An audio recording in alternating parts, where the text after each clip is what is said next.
Welcome to video 10. Check if an integer is divisible by 5. For this, they ask you to create a function that returns true if an integer is evenly divisible by 5 and false otherwise. Look at the examples below. If that's not clear, you can see that 5 is passed in and is in fact divisible by 5. 5 divided by 5 is 1 with no remainder.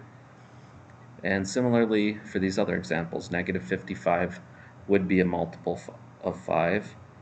That'd be times negative 11. And 37 would not be, right? If you divide 37 by 5, that would be 7 with a remainder of 2. So this turns out false. And so I think that's pretty straightforward. The key to solving this one will be remembering C#'s operator for handling this. We had it come up in a previous video, and hopefully through repetition you're beginning to internalize some of these things and remember them. So pause the video, have your go at it.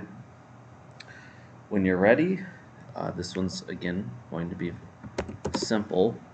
We've done this before. We're going to take our parameter passed in, which is n, and there's that modulo operator, the percent sign, and since it's by 5, and you're going to take that result. Remember, when you do this operation here, they return you the remainder.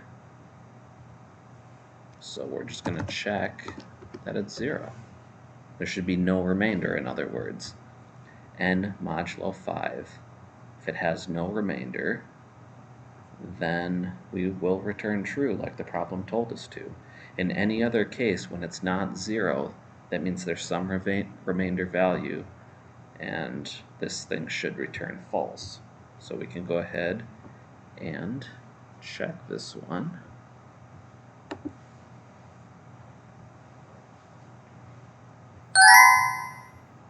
And it looks good.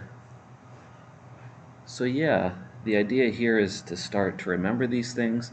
It's okay if you don't even remember, but hopefully at least something goes off in your mind where you say, hey, I've seen this before, or I've needed this kind of information before. And that's a big advantage when you go to hit your Google search, your Stack Overflow searches.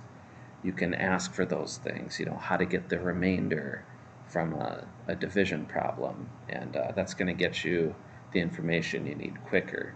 So hopefully you remembered it. If not, hopefully you had enough of a memory to get you moving in the right direction. If you didn't, that's okay. The whole point of the series is to keep running into some of these concepts, and that's how you grow, and that's how it goes in the real world too. There's a lot of similar problems that you have to solve. So as usual, if there are any questions, feel free to add them below. Thank you for watching.